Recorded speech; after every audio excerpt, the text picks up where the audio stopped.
ಭಾರತಕ್ಕೆ ಬೆದರಿಕೆ ಹಾಕಿದ್ದ ಪಾಕ್ಗೆ ಇದೀಗ ಮತ್ತೊಂದು ಪೆಟ್ಟು ಬೀಳ್ತಾ ಇದೆ. ಸಿಂಧೂ ನದಿಗೆ ಡ್ಯಾಮ್ ಕಟ್ಟಿದ್ರೆ ಧ್ವಂಸ ಮಾಡ್ತೇವೆ ಅಂತ ಉದ್ದಟತನದ ಹೇಳಿಕೆಯನ್ನ ಕೊಟ್ಟಿತ್ತು ಪಾಕ್. ಇಷ್ಟು ದಿನಕ್ಕಿಂತ ಇನ್ಮುಂದೆ ಕಾದಿದೆ ಶತ್ರು ರಾಷ್ಟ್ರಕ್ಕೆ ಗಂಡಾಂತರ. ಪಾಕ್ಗೆ ಝೀಲಂ ನದಿ ನೀರನ್ನ ಬಂದ್ ಮಾಡಿದ ಭಾರತ.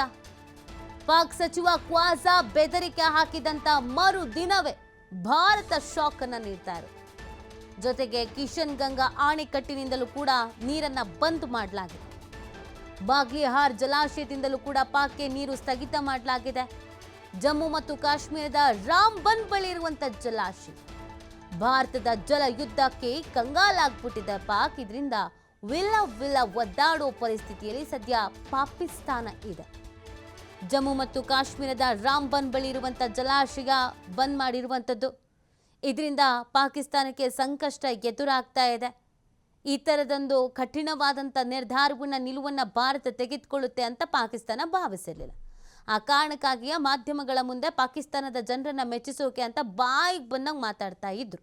ಸಿಂಧೂ ನದಿ ನೀರು ನಮ್ಮದೇ, ಸಿಂಧೂ ನದಿ ನೀರು ಬಿಡ್ಡಿಲ್ಲ ಅಂತ ಅಂದರೆ ಭಾರತೀಯರ ರಕ್ತ ಹರಿಸ್ತೀವಿ, ಡ್ಯಾಮ್ ಒಡೆದಾಕ್ಬಿಡ್ತೀವಿ, ಉಡಿಸ್ ಮಾಡಿಬಿಡ್ತೀವಿ ಅಂತ ಸ್ಟೇಟ್ಮೆಂಟ್ಗಳನ್ನು ಕೊಡ್ತಾ ಇದ್ದವರಿಗೆ ಇದೀಗ ತಕ್ಕ ಉತ್ತರವನ್ನು ಭಾರತ ಕೊಡ್ತಾ ಇರೋದು.